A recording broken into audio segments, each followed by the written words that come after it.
महादेव ने गंगा को अपनी जटाओं में क्यों रोका? गंगा अवतरण की अद्भुत कथा। हर हर महादेव। दोस्तों, क्या आपने कभी सोचा है कि माँ गंगा सीधे धरती पर क्यों नहीं उतरी? आखिर भगवान शिव ने उन्हें अपनी जटाओं में क्यों बांध लिया था?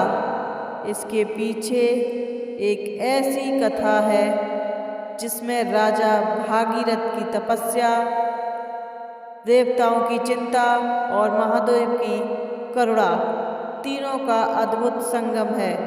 तो आइए सुनते हैं गंगा अवतरण की पूरी कथा।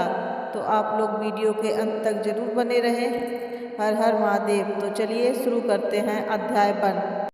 बहुत समय पहले अयोध्या के राजा सगर ने एक अश्वमेध यज्ञ किया। देवराज इंद्र ने यज्ञ का घोड़ा छिपाकर कपिल मुनि के आश्रम में पहुंचा दिया। राजा सगर के 60,000 पुत्र घोड़े की तलाश करते करते कपिल मुनि के आश्रम में पहुंचे। वहां पर उन्होंने कपिल मुनि पर आरोप लगाया कि आपने हमारा घोड़ा चुराया। कपिल मुनि क्रोधित हो गए और उन्होंने उन 60,000 पुत्रों को भस्म कर दिया। उनकी आत्माएं अब मुक्ति की प्रतीक्षा करने लगीं। भागीरथ की प्रतिज्ञा। राजा सगर के वंश में भागीरथ का जन्म हुआ। जब उन्हें अपने पूर्वजों की कथा पता चली तो उन्होंने प्रण लिया कि वे माँ गंगा को स्वर्ग से पृथ्वी पर जरूर लाएंगे। उन्होंने वर्षों तक कठोर तपस्या की और अंत में ब्रह्मा जी उनकी कठोर तपस्या से बहुत प्रसन्न हो गए और उन्होंने उन्हें एक वरदान देने का वचन दिया।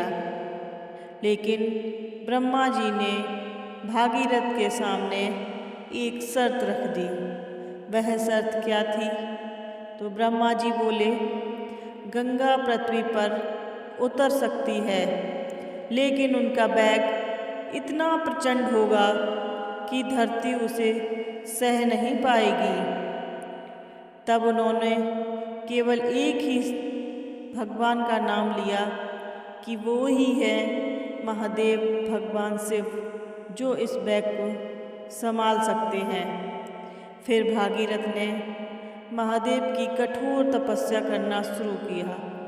महादेव की उन्होंने बहुत ही सच्चे मन से आराधना शुरू की और कठोर तपस्या की, जिससे महादेव बहुत प्रसन्न हुए और उन्होंने भागीरथ को वचन दे दिया कि मैं माँ गंगा को पृथ्वी पर जरूर लाऊंगा और मैं उन्हें अपनी जटाओं में धारण करूंगा। जब गंगा माँ गर्भ से पृथ्वी की ओर चली तो वो शिव ने उन्हें अपनी विशाल जटाओं में समेट लिया।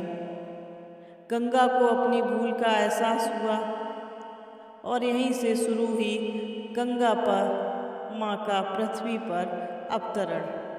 भागीरथ की प्रार्थना पर शिव ने अपनी जटाओं से गंगा की एक धारा प्रभावित कर दी। भागीरथ आगे आगे चले और गंगा माँ उनके पीछे पीछे बहती हुई चल दी और बहते बहते वह उस स्थान पर पहुँची जहाँ राजा सगर के पुत्रों की राख थी।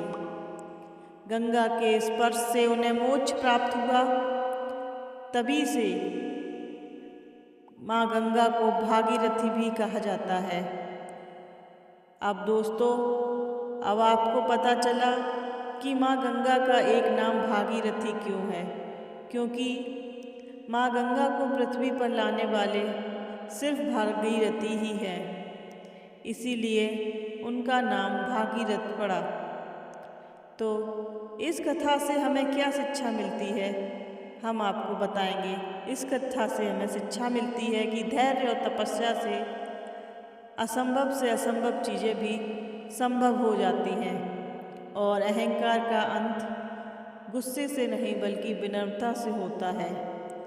महादेव करुणा और संरक्षण के प्रतीक हैं।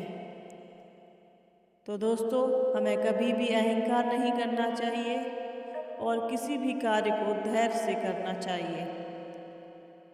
तो दोस्तों, अगर आपको यह दिव्य कथा पसंद आई हो तो मेरे वीडियो को लाइक ज़रूर करें और चैनल को सब्सक्राइब करें और कमेंट में हर हर महादेव और जय माँ गंगे लिखें। और दोस्तों, बताना कि आप लोगों को मेरी ये धार्मिक कथाएं पसंद आ रही हैं कि नहीं। अगर आप लोगों को मेरी ये धार्मिक कथाएं पसंद आ रही हैं तो आप लोग मुझे कमेंट में बताइए कि मैं अगली कथा कौन सी आप लोगों तक साझा करूं, शेयर करूं। आप लोग कमेंट में ज़रूर बताइएगा। मिलते हैं आप लोगों से एक और धार्मिक कथा के साथ। तब तक के लिए ओम नमः शिवाय, राधे राधे, हर हर महादेव।